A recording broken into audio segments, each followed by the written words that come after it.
La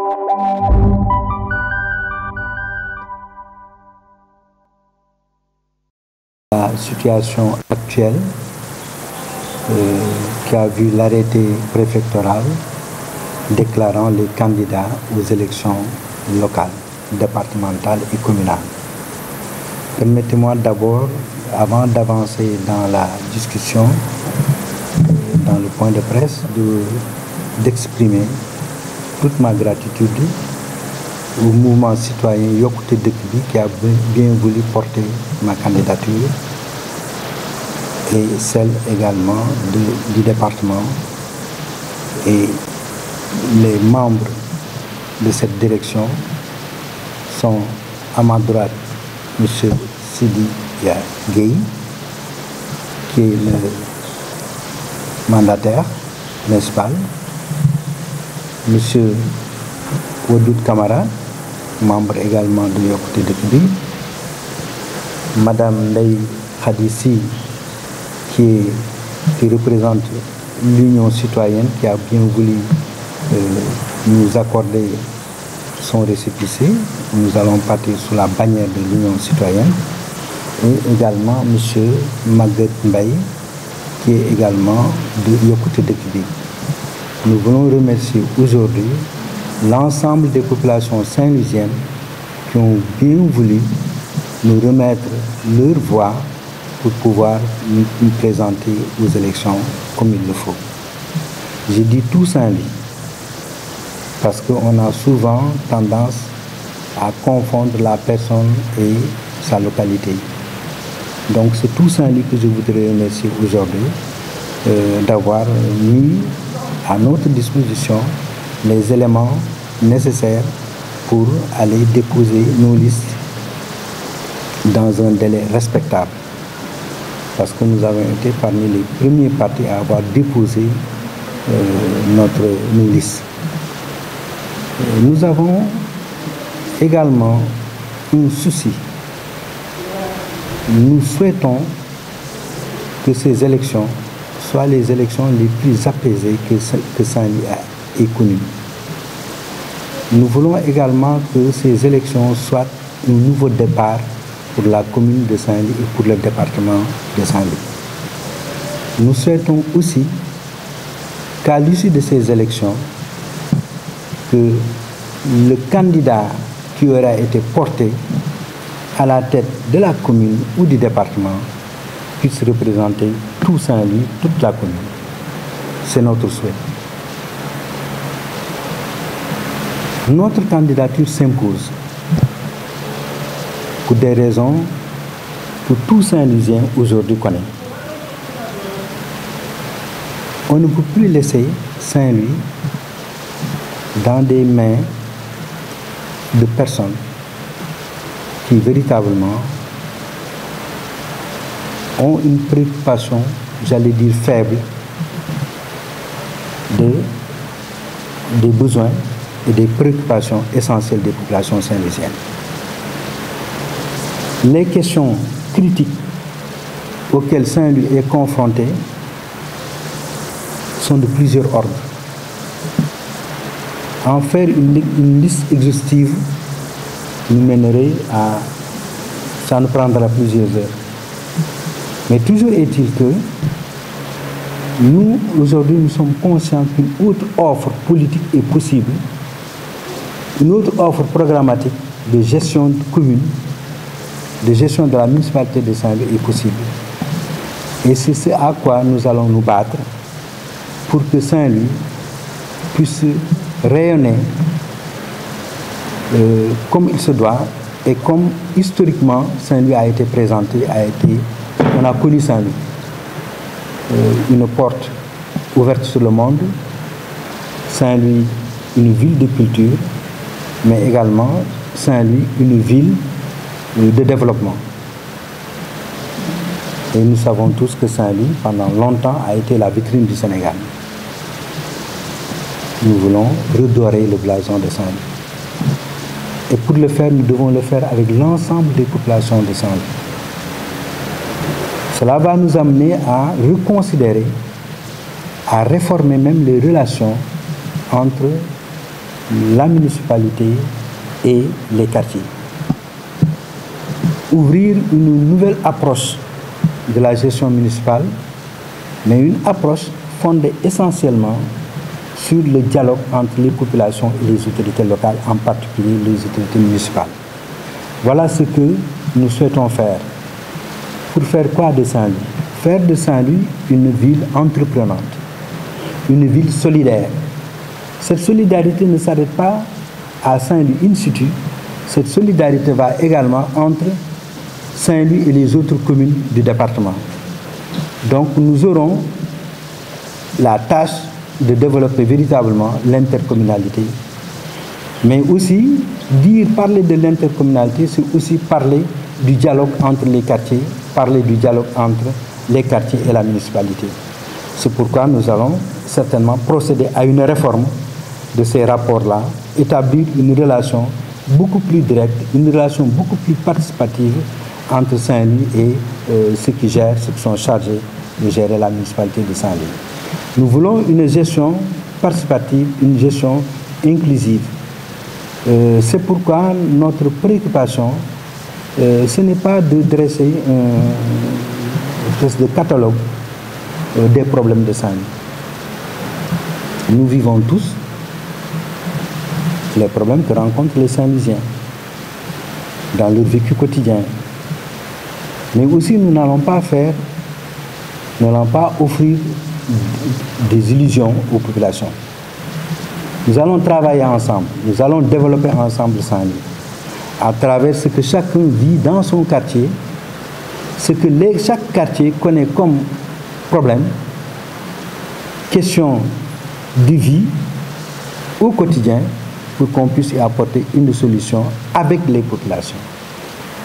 Mais c'est aussi un autre dialogue que nous voulons entre ces populations-là à travers des organes qui existent au niveau de la commune et au niveau du département.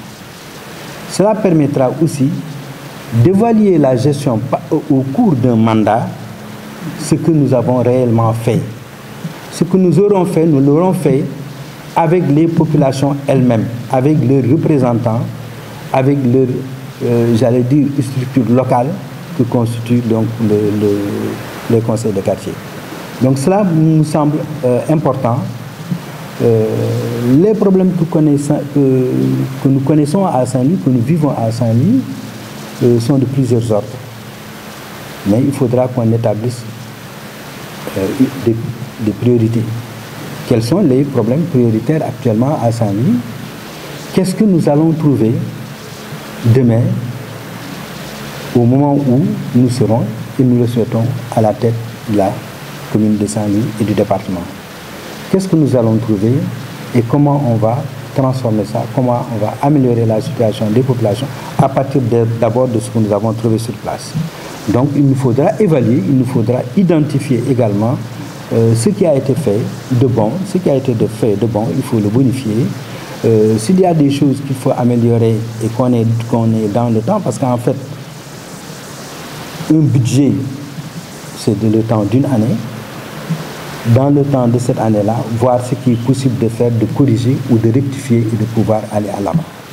Ce sera aussi l'occasion pour nous aussi de savoir qu'est-ce que Saint-Louis va présenter. On parle de programme de développement. Il n'y a rien de nouveau sous le ciel. Des Saint-Louisiens se sont regroupés, des Saint-Louisiens ont constaté, ont identifié les problèmes de Saint-Louis, ont proposé des solutions de sortie, mais également la population civile, je veux dire l'ensemble des citoyens de Saint-Louis, ont constaté aussi le manque de volonté politique pour régler certains problèmes récurrents à Saint-Louis. Ou en tout cas, il y a un déficit clair de solutions concrètes aux populations, des problèmes qui se posent aux populations. Donc cela aussi, nous allons y remédier en ayant véritablement une autre approche. Une approche qui permet, basée sur un dialogue clair, un dialogue franc et un dialogue direct. Nous ne sommes pas des vendeurs d'illusions. Nous n'avons pas non plus de projet pharaonique, dire que je vais faire ceci, je vais faire cela. Alors qu'au bout du compte, on se rend compte que c'est toute une politique affairiste qui est là, mais pas véritablement une politique de développement de Saint-Louis. C'est ça que nous voulons récuser. Nous n'entrons pas dans cette orientation. Nous voulons élever, ou en tout cas réconforter les populations de Saint-Louis dans leur identité, mais également dans leur croyance que nous pouvons trouver ici à Saint-Louis nos moyens de vie et les ressources sont disponibles, sont là, si nous voulons véritablement travailler. Un ancien président du Sénégal disait que travailler, travailler, travailler, et les fruits sont au bout de l'effort. Cet effort-là, il est valable aujourd'hui. Il nous faudra retrousser les manches, aller vers un travail certain de Saint-Louis. Saint-Louis dispose d'énormes ressources. Et ces ressources-là, malheureusement, n'ont pas été transformées comme il le faut. Et c'est dans la transformation de ces ressources-là qu'il sera possible de créer des emplois et de donner aux gens de quoi retrouver la résolution au quotidien de leurs problèmes d'existence. Saint-Louis doit être un carrefour, mais également un lieu de culture. Et ce que cela a toujours été, Saint-Louis a été un centre d'excellence. Saint-Louis, c'est également un centre universitaire qui véritablement est connu au plan national, au plan mondial également, si je veux dire. Mais toujours est-il que nous avons besoin de former les jeunes Saint-Louisiens à avoir des métiers qui répondent aux préoccupations des populations. Nous voulons former les jeunes à avoir un métier qui leur permet de gagner correctement leur vie. Ça ne peut pas se faire non plus qu'en Saint-Louis, on trouve deux segments. Un segment de population dit aisée et minoritaire, et une large base de la population de Saint-Louis qui véritablement se débrouille tous les jours. Je ne veux pas dire simplement qu'ils sont dans la misère, parce que Saint-Louis également, quelle que soit la faiblesse économique, quelle que soit l'absence de valorisation de son potentiel, il y a quand même quelque chose qui fait que à Saint-Louis on y vit, et on y vit décemment, de manière simplement fondée sur la pratique de la solidarité. Et cette solidarité-là, elle est réelle. Il y a également d'autres problèmes que nous rencontrons, mais également qu'on retrouve dans tout le Sénégal. C'est les problèmes relatifs au circuit sanitaire, c'est les problèmes relatifs à l'assainissement, mais c'est aussi des problèmes d'absence de valorisation de nos ressources au plan local. Il faudrait aujourd'hui qu'on arrête d'exporter tout ce qui a été cultivé dans le pays, dans la région, dans le département. Or, les populations ne trouvent pas leur compte. On a de l'agriculture, des terres irriguées, on a des potentialités dans l'élevage, mais également on a des potentialités, pas seulement des potentialités, mais ce qui constitue le véritable poumon économique de Saint-Louis, qui est la pêche. Cette pêche-là, malheureusement, elle est désorganisée aussi. Cette pêche, elle n'est pas appuyée fondamentalement dans sa structuration ici au niveau de Saint-Louis. Et nos populations de pêcheurs connaissent d'énormes problèmes que nous vivons tous les jours. Vous vous rappelez, il y a une certaine période aussi où les captures étaient si importantes et qui ne trouvaient aucun débouché. Parce qu'absence d'industrie de transformation, on était obligé de déverser ces captures-là dans le fleuve. Et ça, c'est un spectacle désolant, une catastrophe écologique quand cela s'est produit. Mais également, il y a une question d'aménagement de Saint-Louis. Et cet aménagement-là aussi est favorisé, en tout cas, favorisé par la question de la fin de la terre. Saint-Louis n'a pas d'espace actuellement pour permettre un certain nombre d'aménagements. Et on est obligé aussi, mais c'est également souhaitable, de développer l'intercommunalité pour pouvoir apporter des réponses à l'absence ou à la fin des terres de Saint-Louis. C'est une piste, mais il y a d'autres pistes. Le dragage du fleuve, le dragage de l'embouchure peut nous permettre, mais également tout ce qu'on trouve comme terre sur les rivages, sur le littoral, pour nous permettre de faire une expansion de Saint-Louis du côté du littoral. Cela est possible. On trouve des expériences à travers le monde, des pays où des zones ont été aménagées en gagnant sur la mer, en allant retirer le sable qui est dans la mer pour pouvoir aménager comme il le faut correctement. Donc tout cela est possible. Mais encore, il faut avoir une vision de développement. Il faut savoir véritablement sur qui on peut compter. Et Saint-Louis a les ressources nécessaires en termes de ressources humaines, mais également en termes de ressources financières, si tant est que on ne détourne pas ce qui ressort dans l'activité économique actuellement de Saint-Louis, si on ne les détourne pas à d'autres activités, vers d'autres activités. Il faudrait certainement revoir comment la politique fiscale locale elle est faite et sur quoi on pourra s'appuyer pour apporter des solutions claires à ce que les populations vivent en tant que telles. Et c'est possible. Il y a aussi, je l'ai dit tantôt, des citoyens de Saint-Louis, préoccupés par le sort de Saint-Louis, qui ont cherché aussi à apporter une solution d'ensemble pour toute la commune de Saint-Louis, dans tout son espace. Et ce groupe avait commencé aussi à aller discuter avec les populations sur le projet, sur le programme même de développement de Saint-Louis qu'on souhaiterait.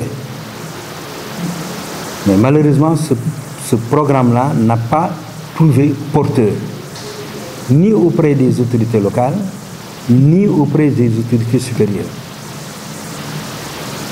Si Dieu nous accorde, à la suite des élections de janvier 2023, si Dieu fait que nous soyons maires de Saint-Louis, nous souhaitons véritablement porter ce projet. Parce que ce projet a été élaboré, formulé par des Saint-Louisiens. Donc, on pourrait aussi pouvoir s'appuyer sur cela. Mais je ne vais pas m'étendre là-dessus. Ce sera peut-être dans les propos de notre campagne qu'on pourra développer certains aspects. Alors voilà en grosso modo ce que je voulais dire aux Saint-Louisiens, que nous devons avoir une Saint-Louis entreprenante, une Saint-Louis solidaire. Solidarité dans son espace, solidarité dans ses ressources, solidarité dans ses secteurs économiques, parce qu'il faudrait qu'on arrive véritablement à élargir la filière, aussi bien de la pêche, la filière de l'agriculture, en développant une classe moyenne qui pourra transformer tout cela. On doit avoir des entreprises locales qui vont pouvoir valoriser les ressources locales. Voilà ce que je voudrais dire brièvement en français à l'endroit donc des populations saint-louisiennes. Au niveau des départ pour la commune de Saint-Louis avec une gestion participative, selon vous, quels sont les problèmes prioritaires de la commune de Saint-Louis? Quels sont les problèmes prioritaires de la ville de Saint-Louis? Alors, je voulais dire que les problèmes prioritaires de Saint-Louis, immédiats, urgents, c'est d'abord la relocalisation des populations qui ont été déplacées du bord de mer vers Khariala et Boudjouk d'une manière générale. Ces populations qui sont dans un état d'urgence, on doit régler leurs problèmes au meilleur et dans les meilleurs délais. Parce que amul benn entreprise boo xam ne au niveau international di nga fi def yenn yi te respecté woo yenn normes yi te am na si norme boo xam ne une norme qui fait que qu'on appelle la réinstallation. Nit fa nga ko jëlee fa nga ko yóbbu na ko gën téeméer yoon loolu. Donc je voulais dire simplement que il y a une norme internationale en matière de gestion environnementale et sociale que tous les bailleurs de fonds imposent aux entreprises lorsqu'elles déplacent des populations, doivent réinstaller ces populations dans des sites et dans des conditions d'habitat, de vie meilleures que là où elles venaient. Et les problèmes qui sont aujourd'hui au niveau de ces populations déplacées sont des problèmes qu'on doit régler d'urgence. C'est vraiment le premier problème que Saint-Louis connaît actuellement. Il faut qu'on règle ces problèmes-là. D'un. Et de deux, il y a également les questions sanitaires. C'est bien beau que des gens viennent d'autres pays nous aider à dépister, nous aider à faire de la petite chirurgie, etc. Oui, mais il faudrait que nous ayons des structures adéquates dans le pays et localement pour répondre aux problèmes de santé des populations. Et c'est possible. Donc, moi, je souhaite également que demain, élu maire de Saint-Louis, nous allons y apporter les réponses idoines.